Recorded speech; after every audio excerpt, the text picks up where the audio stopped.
다 같이 경건한 마음으로 묵상 기도 드리심으로써 수요 기도 예배를 하나님 앞에 드립니다. 다 같이 묵도 드리시겠습니다.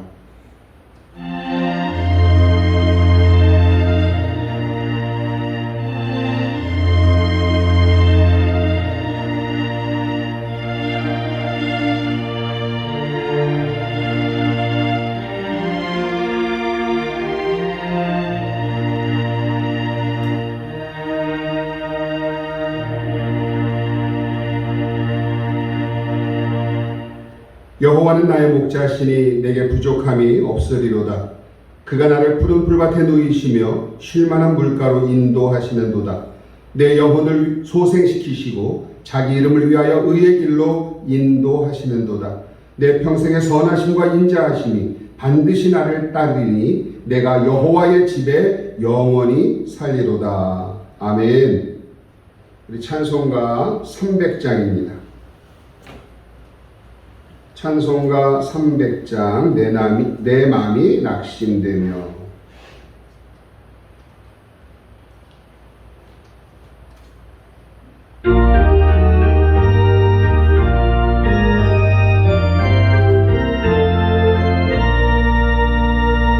내 마음이 낙심되며 근심에 눌릴 때 주께서 내게 오사 위로해 주시네.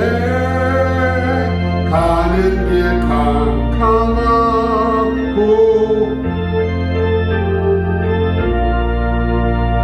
주께서 함께하며 내 짐을 지시네. 그 은혜가 내게 족하네. 그 은혜가 족하네. 이 괴로운 세상 지날 때 은혜가 족하네. 희망이 사라지고 친구 날 버릴 때 주 내게 속삭이며 새 희망 주시네. 싸움이 맹렬하여 두려워 떨 때에 승리의 왕이 되신 주 음성 들리네. 그 은혜가 내게 족하네. 그 은혜가 족하네. 이 괴로운 세상 지날 때 그 은혜가 족하네. 번민이 가득 차고 눈물이 흐를 때 주 나의 곁에 오사 위로해 주시네. 반란이 닥쳐와서 어려움 당할 때 주님의 능력이 원수를 이기네. 그 은혜가 내게 족하네. 그 은혜가 족하네. 이 괴로운 세상 지날 때 그 은혜가 족하네. 그 은혜가 내게 족하네. 그 은혜가 족하네. 이 괴로운 세상 지날 때 그 은혜가 족하네. 아멘. 기도하시겠습니다. 우리의 마음이 낙심되고 근심에 눌릴 때 주님이 우리와 함께 해주시며 인도해 주심을 믿습니다. 험하고 힘든 세상 가운데 저희들을 지켜주셨고 이 3일 저녁 주님 앞에 예배드릴 수 있도록 은혜 주셨으니 참 감사를 드립니다.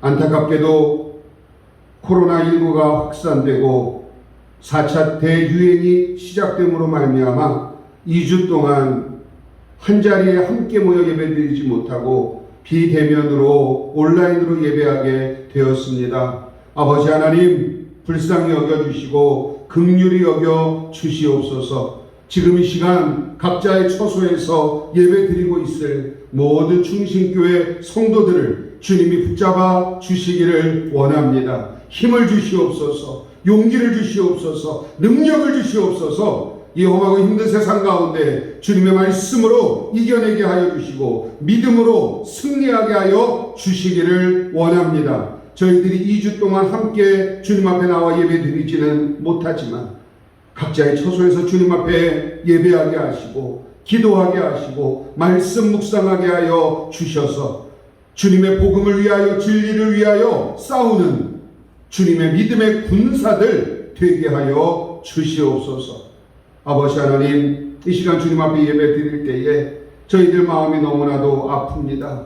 대한민국이 이 땅에 아버지의 코로나가 심해짐으로 말미암아 이렇게 모이지 못하는 것 너무나 마음이 아픕니다. 아버지 하나님께서 인도하여 주셔서 이 코로나 빨리 종식되게 하여 주시옵시고 많은 국민들이 백신도 잘 맞을 수 있도록 인도하여 주시옵시고 더 이상 이러한 바이러스 때문에 주님 앞에 모이는 일이 폐하여지는 일이 없도록 주님께서 도와주시옵소서. 우리 모든 성도들의 삶을 지켜주시고 그 가정마다 주님 앞에 간절한 마음으로 기도하는 제목들이 있사오니 주님 그 기도 들으시고 응답하여 주시옵소서.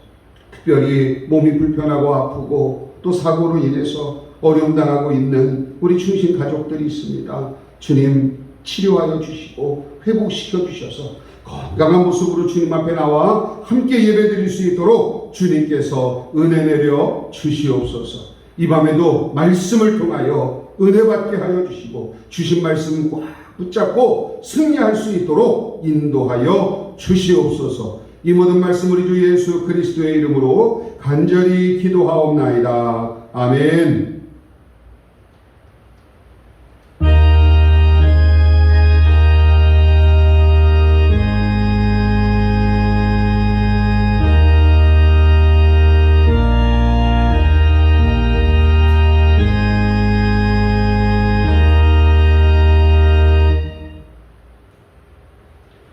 오늘 주시는 하나님의 말씀은 오늘 주보하고는 좀 본문하고 제목이 바뀌었습니다. 베드로 후서 1장 1절부터 11절입니다.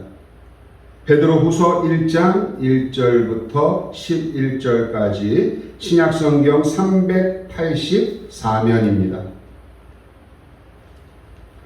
베드로 후서 1장 1절부터 11절까지 찾으신 줄 알고 제가 받들어서 봉독하도록 하겠습니다. 예수 그리스도의 종이며 사도인 시몬 베드로는 우리 하나님과 구주 예수 그리스도의 의를 힘입어 동일하게 보배로운 믿음을 우리와 함께 받은 자들에게 편지하노니 하나님과 우리 주 예수를 알므로 은혜와 평강이 너희에게 더욱 많을지어다. 그의 신기한 능력으로 생명과 경건에 속한 모든 것을 우리에게 주셨으니 이는 자기의 영광과 덕으로서 우리를 부르신 이를 알므로 말미암음이라. 이로써 그 보배롭고 지극히 큰 약속을 우리에게 주사 이 약속으로 말미암아 너희가 정욕 때문에 세상에서 썩어질 것을 피하여 신성한 성품에 참여하는 자가 되게 하려 하셨느니라. 그러므로 너희가 더욱 힘써 너희 믿음의 덕의 지식을, 지식의 절제를, 절제의 인내를, 인내의 경건을, 경건의 형제 우애를, 형제 우애의 사랑을 더하라. 이런 것이 너희에게 있어 흡족한즉 너희로 우리 주 예수 그리스도를 알기에 게으르지 않고 열매 없는 자가 되지 않게 하려니와. 이런 것이 없는 자는 맹인이라 멀리 보지 못하고 그에게 죄가 깨끗하게 된 것을 잊었느니라. 그러므로 형제들아 더욱 힘써 너희 부르심과 택하심을 굳게 하라. 너희가 이것을 행한즉 언제든지 실족하지 아니하리라. 이같이 하면 우리 주 곧 구주 예수 그리스도의 영원한 나라에 들어감을 넉넉히 너희에게 주시리라. 아멘. 우리 사랑하는 충신교회 성도 여러분, 지난 3일 전부터 4단계 비대면 그런 거리 두기가 시작이 되었습니다. 그래서 이렇게 부득이하게 온라인으로 우리가 함께 예배를 드리고 있는데요. 그럼에도 불구하고 하나님께서 우리 귀한 성도님들과 또한 가정과 가족들 지켜주시고 또 2주 뒤에는 더욱더 건강한 모습으로 함께 만나서 예배 드리게 될 것을 소망합니다. 원래 제가 수요일날 계속해서 요한복음을 강해를 하고 있는데요. 이번 2주 동안에는 우리가 비대면으로 이렇게 예배를 드리니만큼 우리가 일상생활에서 또 나의 각 처소에서 어떻게 신앙생활 할 것인가에 대해서 좀 함께 나눠보고자 합니다. 인터넷에 보니까 이런 재밌는 글이 있더라고요. 교인들을 분류를 해 놓았는데요. 교인들 가운데는 손수레 같은 교인이 있다고 합니다. 누군가 끌어주지 않으면 한 발자국도 움직이지 않는 성도가 바로 손수레와 같은 교인이지요. 그리고 또 하늘을 나는 연과 같은 그런 교인이 있다고 합니다. 그냥 항상 높이 올라가려고만 하고 잘난 척만 하는 교인이 바로 연과 같은 교인이다. 근데 실상은 실에 묶여있기 때문에 더 이상 오르지도 못하고 속으로는 이 줄이 언제나 끊어질까 걱정하는 그런 성도라고 합니다. 종이 교인이 있습니다. 마치 종이가 물을 먹으면 달라붙어서 꼼짝 않는 것처럼 비가 오고 눈이 오고 그렇게 되면 축 처져가지고 교회 나오지 않는 성도가 바로 종이 교인이다. 또 국가대표 교인도 있다고 합니다. 국가대표 얼마나 좋은 말이에요. 그런데 교회에 체육대회 있을 때만 축구대회, 볼링대회, 족구대회 그런 대회가 있을 때만 자기가 마치 국가대표인 것처럼 그때만 교회 나오는 성도가 국가대표 성도다. 또 디지털 교인도 있다고 합니다. 디지털 교인. 요즘 디지털 시대인데 한마디로 교회에 오면 목사님 설교는 안 듣고 계속해서 핸드폰만 보고 있는 그런 성도가 바로 디지털 성도다. 또 고양이 같은 성도도 있습니다. 쓰다듬어만 줘야 되는 그런 고양이 같은 성도. 그래서 누가 뭐 건드리거나 화나게 하면 날카로운 발톱을 드러내고 그리고 쓰다듬어 줘야지만 그냥 좋아하고 하는 고양이 같은 교인이 있다고 합니다. 럭비공 같은 교인도 있다고 합니다. 럭비공이 타원형으로 생겼죠. 그러다 보니까 우리가 어디로 튈지 모르는 사람을 럭비공 같다 이야기를 하는데 성도도 마찬가지인 것 같습니다. 도대체 무슨 말을 할지 어디로 튈지 어떤 행동을 할지 모르는 그런 사람이 바로 럭비공과 같은 교인이라고 하더라고요. 저와 여러분들은 이 모든 교인이 되어서는 안 되고요. 반석 같은 교인이 되기를 원합니다. 오늘 베드로 전서 후서 베드로 사도가 쓴 이 편지의 내용인데 베드로는 반석이라는 그런 뜻을 갖고 있습니다. 반석 같은 믿음. 이 반석 같은 성도가 될 때 이리저리 흔들리지 않고 믿음 위에 굳게 서서 이 어려운 코로나 상황에서도 주님만 바라보고 나아가게 될 줄로 믿습니다. 특별히 저와 여러분들이 이 코로나 시대에 꼭 해야 될 것이 있습니다. 각자의 처소에서 우리가 사람 만나기도 힘들고 전도하기도 힘든 그런 상황이지만 어떻게 거꾸로 생각을 해보면요. 한 사람을 만나든 두 사람을 만나든 그 사람과 좀 더 오랜 시간을 같이 할 수 있지 않은가 하는 생각이 들었습니다. 뭐 학생 같은 경우는 학교에 나가고 뭐 대학생이나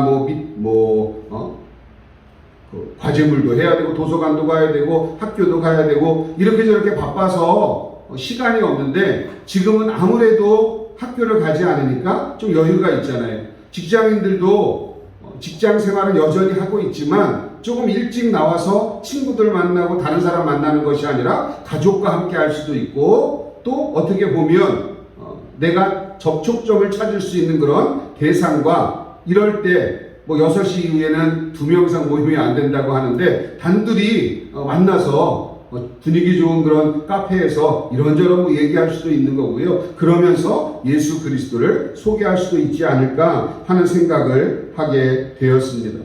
하나님께서 저와 여러분들에게 부탁하신 것이 있습니다. 찬송가 8장을 보면 우리가 지금은 나그네 되어도라는 그런 찬양이 있거든요. 이 찬양은 플로라 해밀턴 카셀이라는 그런 분이 작곡을 했고 여자분입니다. 그리고 그리고 테일러 카셀 목사가 작사를 했습니다. 이 곡은 가장 중요한 키워드는 부탁이라는 단어입니다. 거기에 보면 주 내게 부탁하신 일 천사도 흠모하겠네. 주님이 나에게 부탁을 하셨는데 천사도 흠모할 만한 일을 부탁하셨다. 또 3절에 보니까요. 주 예수 말씀이 이 복음 전하라 우리에게 부탁하셨네. 무엇을 부탁하셨나요? 우리에게 전하라고 부탁을 하셨습니다. 이것은 마태복음 28장 19절 말씀을 중심으로 만들어진 찬송가인데요. 너희는 가서 모든 민족을 제자로 삼아 아버지와 아들과 성령의 이름으로 세례를 베풀고 내가 너희에게 분부한 모든 것을 가르쳐 지키게 하라. 볼지어다 내가 세상 끝날까지 너희와 항상 함께 있으리라. 아멘. 이 말씀의 영감을 받아서 이 작사를 하고 작곡을 했다고 합니다. 부탁 가운데 가장 아름다운 부탁은 복음 전파의 부탁입니다. 주님께서 우리에게 부탁하신 것, 복음을 전파하라고 말씀하셨으니까 우리가 2주 동안 비대면으로 서로 예배드리고 함께 찬양하고 만날 수는 없지만 내가 있는 삶의 현장에서 내가 만나는 그 한 사람, 그 사람에게 복음을 전할 수 있는 그러한 2주가 되었으면 좋겠습니다. 특별히 믿음 위에 반석에 굳게 선 사람들은 주님의 말씀에 순종하고 헌신해야 되겠지요. 데살로니가 전서 5장 19절에 보면 사도 바울은 예수께서 화목하게 하는 말씀을 우리에게 부탁하셨다. 그렇게 말을 하고 있습니다. 데살로니가 전서 2장 4절에는 자신은 복음을 위탁받은 사람이라고 사도 바울을 소개를 하고 있습니다. 복음을 위탁받고 화목하게 하는 복음을 전하는 사람, 그 사람이 바로 저와 여러분들입니다. 오늘 저와 여러분들 하나님께서 성도로 부르셨고 이 아름다운 부탁을 해 주셨습니다. 저와 여러분들은 이 복음을 전하는 사명을 받았기 때문에 이 사명 전파에 노력을 해야 될 것입니다. 그런데 아무리 주님이 우리에게 부탁을 하셨어도요, 참 힘이 듭니다. 우리 힘으로, 우리의 능력으로 감당하기가 참 버겁습니다. 그런데 방법이 있습니다. 오늘 본문의 말씀처럼 하나님의 신기한 능력에 붙잡힘을 받으면 저와 여러분들은 승리할 수 있습니다. 오늘 말씀의 제목을 하나님의 신기한 능력이다 라고 제가 말씀의 제목을 잡았습니다. 어쩌면 저와 여러분들이 이 복음에 헌신하기로 작정을 하면 하나님께서 이 신기한 능력을 우리에게 주실 줄로 믿습니다. 먼저 저와 여러분들이 하나님 앞에 헌신을 다짐해야 된다는 거죠. 헌신이 무엇이냐? 말 그대로 나의 몸을 드린다는 뜻입니다. 그렇지만 우리 기독교적으로 본다면 기독교인으로서 구원받은 사람이 삶의 기초 그리고 삶의 출발점이 바로 헌신이다. 다르게 말씀을 드린다면 예수 그리스도를 믿은 그 이후로부터 우리의 삶은 헌신의 삶이 되어야 된다는 것입니다. 내 몸을 드린다라는 이 뜻에 무엇이 포함이 되어 있을까요? 내 몸과 마음을 다해서 최선을 다한다는 것이지. 어떤 일이 주어졌을 때, 어떤 일을 해야 될 때 나의 이해관계를 생각하는 것이 아니라 그것을 이루기 위해서 최선을 다하는 모습이 바로 헌신이라는 것입니다. 그래서 저는 이 헌신을 다른 말로 표현하고 싶습니다. 헌신은 최선이다. 저와 여러분들의 신앙의 목표는 최고에 있는 것이 아닙니다. 가장 높은 것, 최고를 지향하는 것이 아니라 최선, 내가 지금 있는 자리에서 최선을 다하는 것이 신앙입니다. 그리고 그것이 하나님이 기뻐하시는 신앙 생활입니다. 영국 격언 가운데 이런 말이 있다고 합니다. 최선을 다하라. 그리고 신의 축복을 기다리라. 저와 여러분들은 하나님이 말씀하시면 최선을 다하면 됩니다. 때로는 실패할 때도 있을 겁니다. 넘어질 때도 있을 것이고요. 힘에 부쳐서 쓰러질 때도 있을 거예요. 그럼에도 불구하고 저와 여러분들은 하나님이 주신 그 사명을 위해서 최선을 다할 때 하나님께서, 거룩하신 하나님께서 이루어 가실 줄로 믿습니다. 최선이 무엇이냐? 어떤 분은 이렇게 표현을 했더라고요. 최선이란 산모가 아이를 낳을 때 쏟는 힘이다. 저는 아이를 낳아보지는 않았지만 저희 집사람도 그 가녀린 몸으로 2아이나 낳았고요. 우리 많은 권사님들 5명, 6명 그렇게 아이들을 잘 낳아서 장성시키고 다 출가시키고 그렇게 하셨는데 그 아이 낳을 때를 생각해 보세요. 물론 생각하기도 싫을 정도로 고통스럽고 힘이 드셨겠지만 최선이 무엇이냐? 마치 엄마가 아이를 낳을 때 온 힘을 다 쏟는 것 같은 그것이 바로 최선이라는 것입니다. 디모데전서 4장 15절을 보니까 이 모든 일에 전심전력하여 너희 진보를 모든 사람에게 나타나게 하라 그랬습니다. 전심전력하라. 최선은 무슨 뜻이냐? 전심전력이다. 말 그대로 마음을 다하고 힘을 다한다는 뜻이지요. 내 마음을 다해서 내 힘을 다해서 하는 것이 최선이고 그 최선이 하나님 앞에 아름다운 헌신이라는 말씀입니다. 하나님께서 저와 여러분들을 부르셔서 귀한 사명을 맡겨 주셨습니다. 때로는 저도 사람인지라 이 코로나 시대에 우리가 어디 가서 전도를 합니까? 코로나 때문에 전도도 안 되고 부흥도 안 되고 주님 앞에 나오기도 힘들고 막 이런 핑계를 댈 때가 저도 사실은 많이 있습니다. 그러나 말씀을 읽으면 읽을수록 기도하면 기도할수록 주님이 제 마음에 말씀하시는 것은 그럼에도 불구하고 최선을 다하라는 말씀입니다.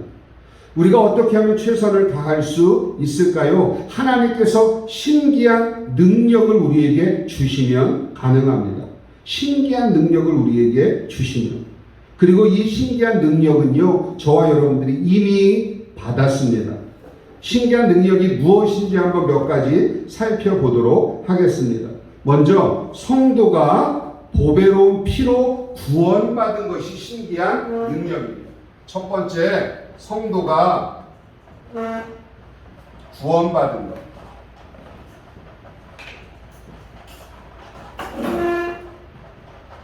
자, 성도가 구원받은 것이 신기한 능력입니다. 오늘 저와 여러분들은 아무도 나를 구원할 수 없습니다. 또 구원할 자도 없습니다. 그러나 그 어떤 죄도 예수 그리스도의 보혈로 씻김을 받는 것을 우리는 믿습니다. 예수 그리스도께서 십자가를 지심으로 말미암아 저와 여러분들이 구원을 얻었습니다. 이것을 요한복음 1장 12절에는 이렇게 말합니다. 영접하는 자, 곧 그 이름을 믿는 자들에게는 하나님의 자녀가 되는 권세를 주셨으니. 아멘. 죄 사함의 확신을 가지고 예수 그리스도의 보혈로 내가 죄가 씻겼다는 사실을 확실히 믿고 주님을 영접하는 사람은 구원을 받습니다. 또한 성령의 능력이 신기한 능력입니다. 성령의 능력. 성령의 능력이 바로 신기한 하나님의 능력이에요. 오늘 저와 여러분들이 예수 그리스도를 믿고 성령 세례를 받았습니다. 그리고 날마다 성령 충만함으로 살아갑니다. 신기한 능력이라는 것은 거룩한 성도들에게 임하는 성령의 능력을 말하는 것입니다. 예전에 부흥 강사님들이 불 받아라 하셨어요. 근데 어릴 때는 그것이 뭔지도 잘 모르고요. 그냥 불 받으면 뜨거운 건가? 물론 뜨거운 현상도 있겠지만 바로 성령의 불을 받으라는 것입니다.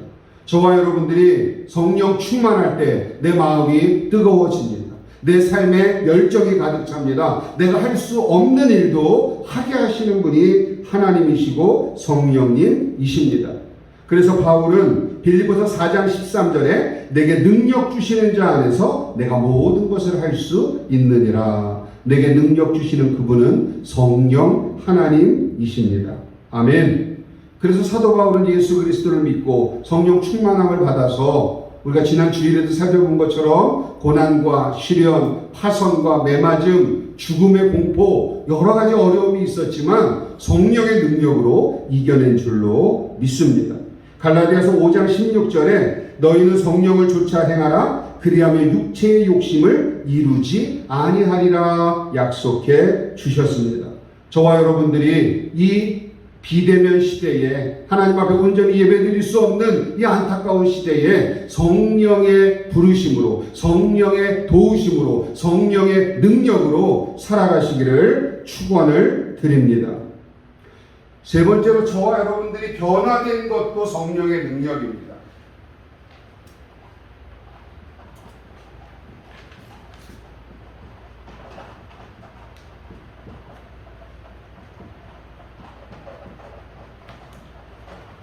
성도가 변화된 것도 신기한 하나님의 능력이에요. 저는 저를 봐도 그런 생각이 듭니다. 저 같은 사람을 하나님이 부르셨고 변화시켜 주셨고 하나님의 말씀을 증거하는 자로 세워 주셨어요. 저는 정말 때로는 소심하기도 하고요. 고집도 세고요. 제가 고집 센 이야기는 저희 원로 목사님 사모님께서 가끔 우리 가족들 있을 때 하시는데요. 정말 어릴 때 말도 안 듣고 말썽꾸러기에 고집쟁이에 또 때로는 너무 소심해가지고 하지도 못하고 일도 못하고 막 그랬던 사람입니다. 그런데 하나님께서 변화시켜 주셨어요. 다 변화됐다는 뜻이 아니라 변화시켜 주고 계십니다.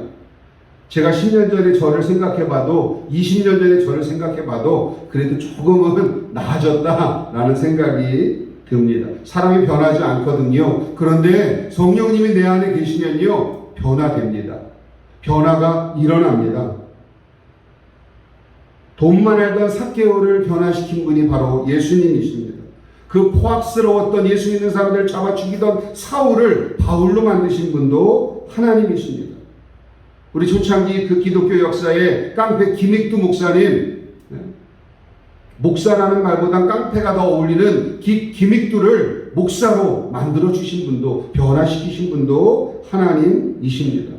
오늘 저와 여러분 변화받을 수 있습니다. 달라질 수 있습니다. 어떻게요? 내 안에 성령님이 계셔서 그분이 역사하실 수 있도록 그 자리를 내어드리고 그분 앞에 순종하면 주님은 나를 변화시켜 주시는 줄로 믿습니다.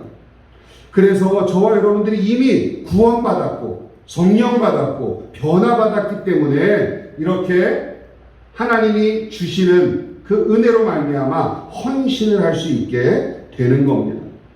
그렇다면 저와 여러분들이 하나님께서 어떻게 우리를 통해서 역사를 하실까요? 하나님이 어떻게 우리를 통해서 역사를 하실까요? 그러기 위해서는 하나님의 역사를 이루기 위해서는 꼭 먼저 하나 알아야 될 것이 있는데요. 그것은 바로 하나님의 성품을 닮아가야 된다는 것입니다. 오늘 본문 말씀에 보면 더욱 힘써라는 그 말이 2번 반복됩니다. 5절과 10절에 보면 더욱 힘써. 더욱 힘쓴다는 것이 무엇일까요? 더 부지런하게 더 열심을 내는 것을 더욱 힘쓴다라고 표현을 하면 될 것입니다. 한마디로 행복한 부부가 되기 위해서는 부부가 함께 더욱더 사랑하기를 힘쓰고 이해하기를 힘쓰면 행복한 부부가 될 수 있습니다. 학생이 공부하는데 더욱 힘을 쓰면요, 좋은 대학 가고 하는 것은 머리 싸움이 아니라 엉덩이 싸움이라고 하지 않습니까? 엉덩이 싸움이 뭐예요? 자리에 앉아서 그냥 힘써서 계속 공부하고 노력을 한다는 뜻이겠지요. 학생이 더욱 힘써 공부하면 성적이 올라갑니다. 사업가가 더욱 힘써서 일을 하면 사업이 잘 됩니다. 직장 생활에서 더욱더 힘쓰면 그 직장에서 더욱더 승진의 기회도 많아질 줄로 믿습니다. 즉 모든 일에 힘써야 되겠지요. 그런데 가장 힘써야 될 부분이 바로 믿음입니다. 경건입니다. 오늘 10절에 보니까 더욱 힘써 너희 부르심과 택하심을 굳게 하라, 확실하게 하라, 그렇게 말씀을 하고 있습니다. 더욱 힘써서 굳게 하라, 더욱 힘써서 확실하게 하라. 무엇을요? 너희의 부르심과 택하심, 너희들의 구원받은 것과 사명을 굳게 하라는 말씀입니다. 그러면 11절에 이같이 하면 우리 주 곧 구주 예수 그리스도의 영원한 나라에 들어감을 너희에게 넉넉히 주시리라. 아멘. 우리에게는 천국이 이미 예비되어 있습니다. 저와 여러분들은 천국 백성들입니다. 그러기에 하나님의 신기한 능력으로 구원받고 성령받고 변화받은 저와 여러분들이 이제 하나님의 신기한 능력으로 이 땅에서 해야 될 일들이 있습니다. 지켜야 될 덕목들이 있습니다.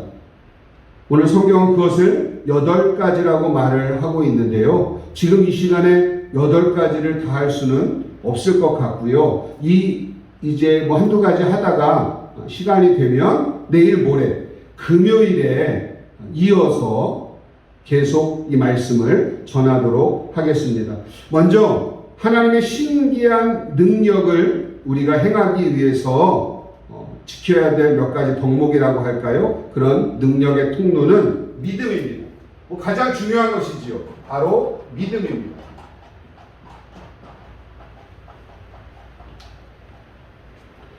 성도의 신앙생활은 믿음으로 시작을 합니다.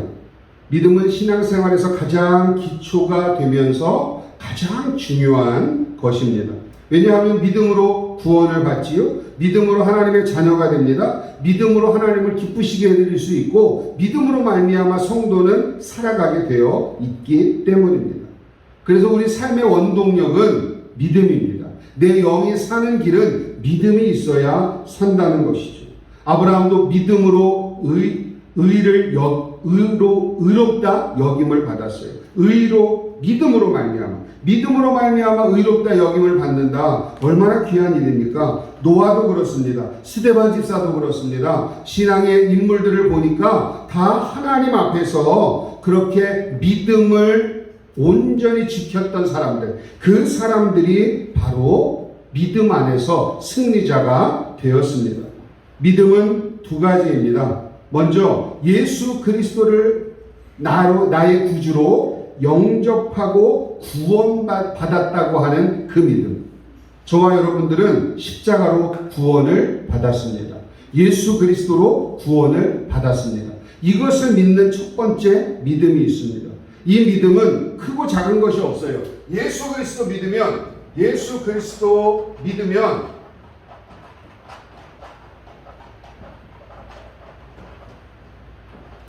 예수 그리스도를 믿으면 구원을 받습니다. 이것은 구원을 반만 받고 70%만 받고 너 좀 지켜보다가 잘하면 완전히 구원받고 안 되면 구원 못 받고 그런 것이 아닙니다. 예수 그리스도를 믿으면 구원을 받습니다.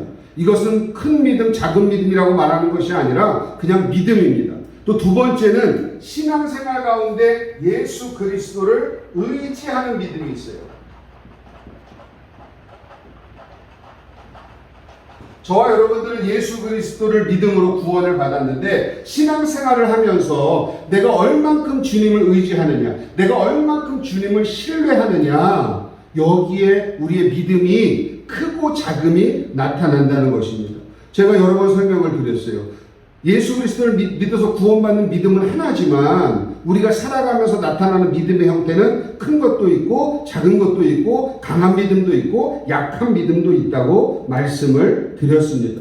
그래서 우리가 믿음을 힘써서 행해야 된다는 말은요, 생활 속에서 주님을 신뢰하고 그분의 말씀에 순종해야 된다는 말씀입니다. 이것을 야고보 사도는 행동하는 믿음이라고 말을 했습니다. 야고보서 2장 14절을 보면 내 형제들아 사람이 만일 믿음이 있노라 하고 행함이 없으면 무슨 이익이 있으리요? 그 믿음이 능히 자기를 구원하겠느냐라고 반문하고 계십니다. 믿음이 있는데 내가 믿음이 있습니다. 그런데 행함이 그렇지 못해요. 행함이 전혀 믿는 사람 같지 않습니다. 그렇다면 그가 구원받은 사람이라고 해도 생활 면에서, 신앙 생활 면에서 하나님을 신뢰하고 의지하는 믿음이 약하다라고 말할 수 있겠지요. 어떤 일을 만나도 주 예수 그리스도를 신뢰하고 믿음으로 나아가는 사람을 우리는 믿음이 강하다라고 표현을 합니다. 그렇게 이 신기한 하나님의 능력은 믿음을 통해서 나타나게 되는 겁니다. 두 번째, 하나님의 신기한 능력은 어떤 통로로 나타나게 되느냐? 두 번째는 덕입니다. 덕. 어떤 사람은 믿음은 좋은데 덕이 좀 부족한 사람도 있습니다. 또 어떤 사람은 그 덕이 있어서 많은 사람들에게 유익을 끼치기도 합니다. 예배 잘 드리고, 기도 잘하고, 찬양도 멋지게 잘 부르고, 교회 생활에 열심히 내는 것 참 중요한 일입니다. 그런데 그 믿음 위에 덕이 있어야 된다는 것이죠. 어떻게 우리가 우리 믿음 가운데 덕을 세울 수 있을까? 디모데전서 3장 9절을 보면 깨끗한 양심에 믿음의 비밀을 가진 자라야 할지니 그랬어요. 어떻게 덕을 세우느냐? 깨끗한 양심이 있어야 된다. 양심은 하나님께서 우리에게 주신 재판소와 같습니다. 양심이 무엇이냐? 저와 여러분들이요, 잘못을 하고 거짓말을 하고 죄를 짓고 하면 다른 사람이 알기 전에 누가 알죠? 내가 먼저 압니다. 어떻게 아는 겁니까? 내 양심이 재판소입니다. 그래서 내 양심에 찔림을 받는다고 하지요. 양심에 거리낀다라고 표현도 합니다. 내 양심이 먼저 내가 죄를 지었는지 안 지었는지 알게 한다는 것이죠. 덕이 무엇이냐? 양심에 찔리지 않게, 양심에 거스리지 않게 살아가는 것이라고도 할 수 있을 것입니다. 고린도전서 8장 1절에 보면 사랑은 덕을 세운다라고 했습니다. 저와 여러분들의 덕은 예수 그리스도의 사랑으로 나타날 수 있습니다. 우리 성도들의 덕은 예수 그리스도의 사랑으로 나타날 수 있다. 아브라함이 조카 롯과 분가를 하지요. 그럴 때 물론 그 분가하라는, 서로 떨어지라는 것은 하나님의 명령이었는데 어디를 택할지는 하나님이 다른 말씀은 없으셨어요. 그런데 아브라함은 롯에게 이런 얘기를 합니다. 내가 어디를 택하든지 네가 동편을 택하면 내가 서편을 택할 것이고 네가 서편을 택하면 내가 동쪽을 택하겠다라고 했습니다. 큰아버지로서, 그리고 또 그의 신앙을 인도한 사람으로서 먼저 택할 수도 있지만 롯에게 좋은 장소를 먼저 택하라고 양보를 하지요. 이런 것이 바로 덕입니다. 양보하고 배려하고 이해하고 사랑하고, 저와 여러분들의 삶에 예수 그리스도의 사랑을 통해서 이렇게 이해하고 베풀 수 있는 아름다운 덕이 넘쳐나시기를 축원을 드립니다.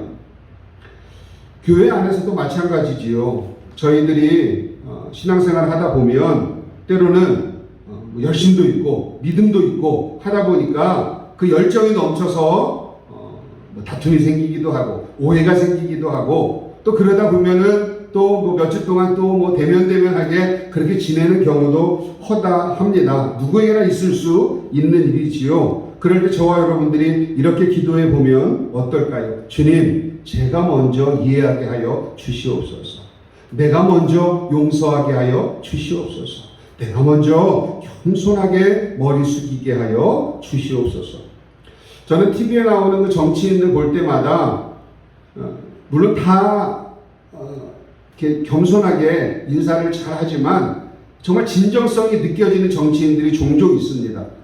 정말 머리를 깊이 숙이면서 마음을 다해서 인사하고 때로는 사과하고 인정하고 하는 그런 정치가들, 그 여야를 떠나서요, 가끔가다 그런 정치인들을 만나면 마음이 참 따뜻해지고 저분은 그래도 참 겸손한 분이구나 생각이 들 때가 있습니다.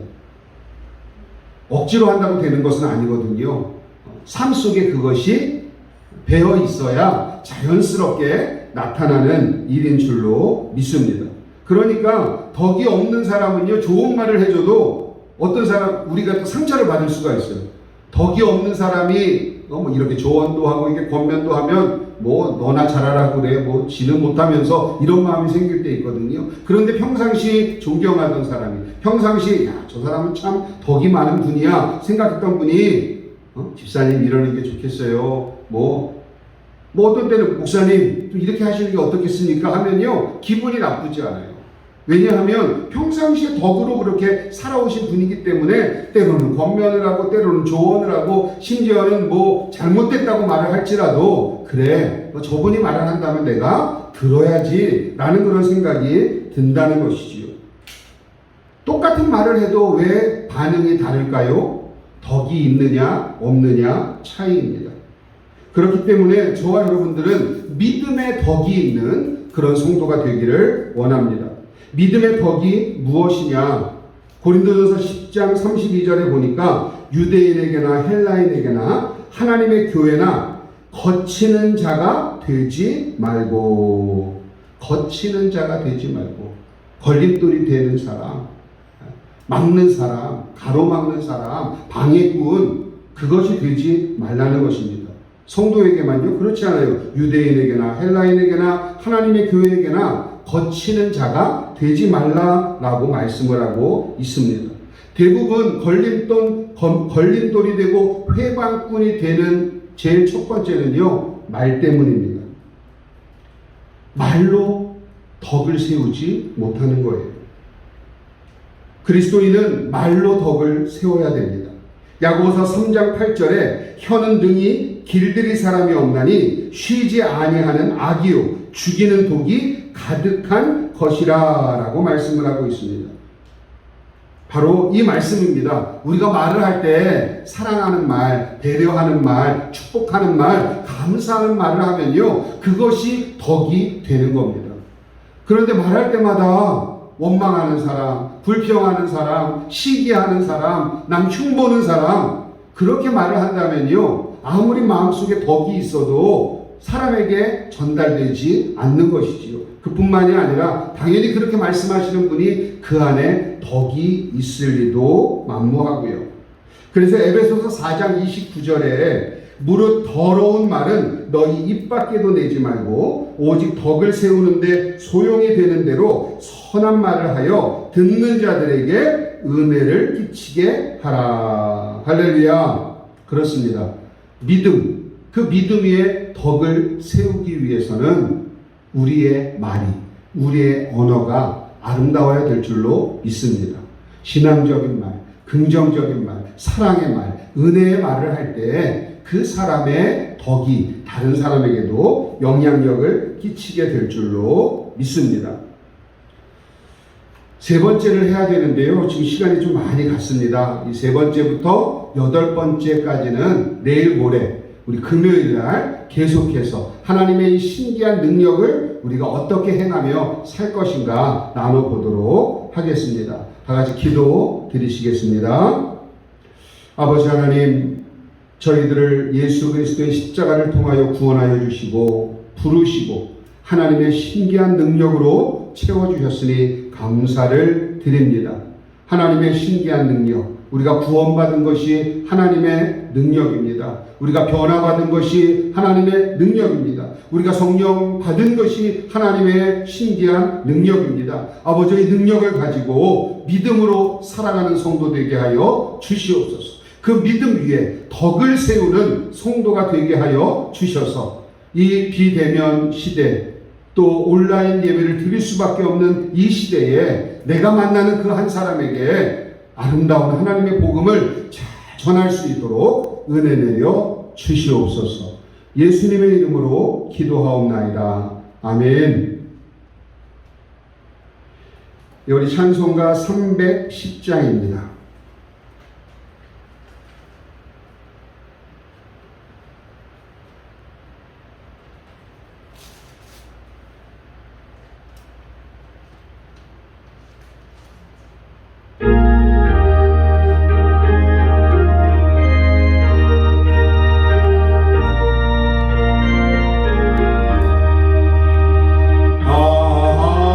하나님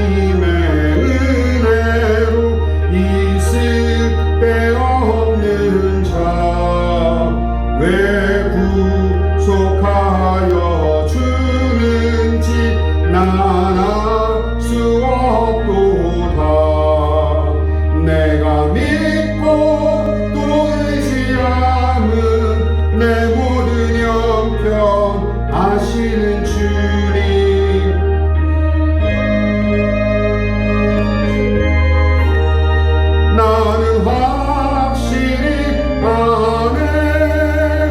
왜 내게 두세 믿음과 또 복음 주셔서 내 마음이 항상 편안치 나날 수.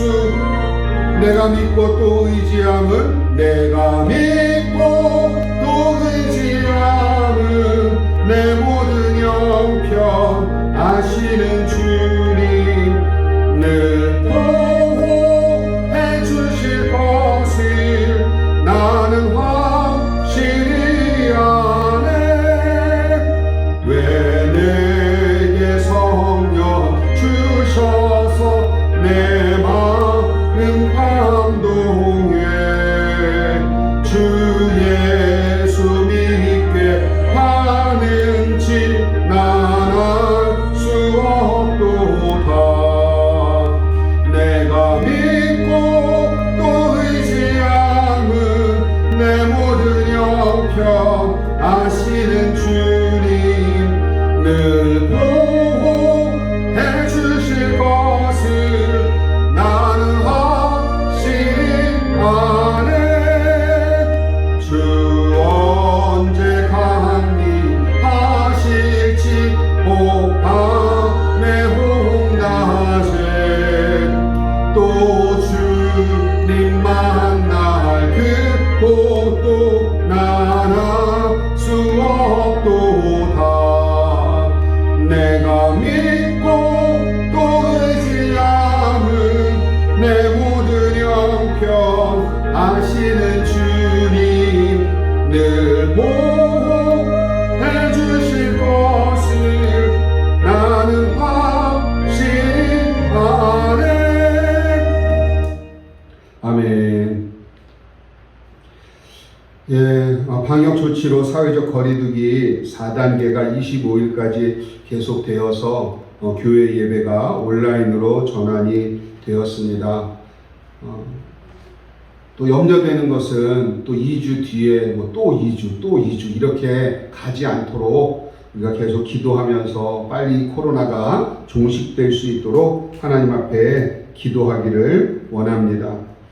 아시는 것처럼 카카오톡으로 유튜브 주소를 그 예배 시간에 맞춰서 보내드릴 텐데 혹시나 사정으로 좀 늦어질 경우에는 제가 그 예배 실황을 그냥 카카오톡으로 바로 그렇게 올리도록 하겠습니다. 그래서 좀 이렇게 1부, 2부, 3부 정도로 이렇게 나눠져 있더라도 순서대로 카카오톡을 통해서 일단 보면서 예배 드리시면 될 것 같습니다. 그리고 우리 충신교회 성도들 중에 저희 충신 가족방이라고 하는 카카오톡에 들어오지 않은 분들이 계시면 꼭 초청을 해 주시기를 부탁을 드리고, 날씨가 굉장히 덥습니다. 제가 지금 땀을 좀 많이 흘리는데요. 이 1층에 에어컨이 좀 고장이 나다 보니까 좀 더운 상태인데, 아무튼 더운 날씨에 어제 굉장히 폭염이었다고 하더라고요. 더운 날씨에 건강 조심하시고 코로나 조심하시고 더욱더 우리 교회와 성도님들 위해서 기도 많이 해주시기를 부탁을 드리겠습니다. 그리고 제가 매일 이렇게 대면 예배를 드리면서 찍을 때는 별로 떨지를 않았거든요. 왜냐하면 예배하듯이 하면 알아서 촬영이 되고 이제 편집해서 나가니까. 근데 지금 제 앞에는 저희 둘째하고 저희 집사람만 앉아 있습니다. 그러다 보니까 느끼셨는지 모르겠는데 제가 다른 곳을 보는 게 아니라 계속해서 카메라만 보면서 지금 설교를 했어요. 그래서 이게 맞는 건지 어떤 건지 잘 모르겠고, 또 어떤 분은 제가 많이 이렇게 쳐다보고 있으니까 부담스러워서 딴 데로 이렇게 방향을 돌리지 않았을까 하는 생각도 들기도 합니다. 아무튼 2주 동안 이렇게 예배를 드리게 될 텐데 같이 적응을 잘 해야죠. 그리고 예배 잘 드려야 될 것 같습니다. 아무튼 승리하시고 하나님의 은혜가 우리 충신교회 모든 가정에게 함께 하시기를 다시 한번 축원을 드립니다. 우리 수요 기도 원래 주기도문으로 마치는데요. 오늘은 축복 기도로 예배 마치도록 하겠습니다. 다 같이 기도하시겠습니다. 이제는 우리 주 예수 그리스도의 은혜와 우리 하나님의 극진하신 사랑과 성령의 감화 감동 충만 교통하심이 하나님의 신기한 능력으로 말미암아 구원받고 성령받고 변화받은 우리가 믿음으로 덕을 세워나가기를 원하는 모든 성도들과 그 가정과 사업과 건강 위에 이제로부터 영원까지 함께 하시기를 간절히 축원하옵나이다. 아멘.